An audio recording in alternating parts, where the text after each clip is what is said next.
Hello, my name is Vivek. Welcome to Smart BTech Education YouTube channel. In today's topic, I'm going to discuss about data abstraction, types of attributes, comparison between strong entity versus weak entity. So let us discuss about data abstraction. So what is the data abstraction? Database systems are made up of complex data structures. It's called data abstraction. There are three levels of abstraction. One is physical level, second one is logical level, third one is view level. So let's discuss about the physical level. Physical level, it describes how data is stored in the database, is called physical level.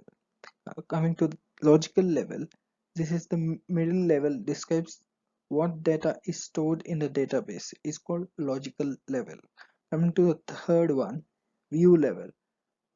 View level describes the user interaction with database system, is called view level. This is the we have discussed about data abstraction definition and three levels of abstractions. One is physical level, second one is logical level, third one is view level.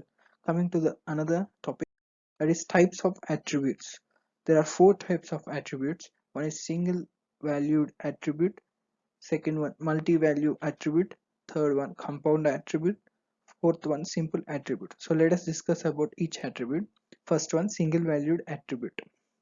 Attribute that has single value for a particular entity is called single valued attribute. Multi-value attribute. An attribute that has multiple values for same entity is called multi-value attribute. Coming to the third one, compound attribute. Attribute can be subdivided into two or more other attribute is called compound attribute. Fourth one, simple attribute. Attributes which cannot be divided into small subparts is called simple attribute. So we have discussed about single value attribute, multi-level value attribute, and third one compound attribute, fourth one simple attribute. This is about the types of attributes. Coming to the comparison of strong entity versus weak entity. So let us discuss about strong entity. We'll briefly discuss about each point. So in strong entity, the strong entity has a primary key, whereas weak entity has a partial discriminator key. In coming to the second point of strong entity, the strong entity is independent of any other entity in schema, whereas weak entity depends on the strong entity for its existence.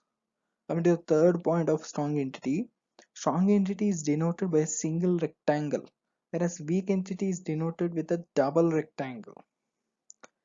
And last point of strong entity may or may not have a total participation in relationship, whereas weak entity always has a total participation in the identifying the relationship shown by double line.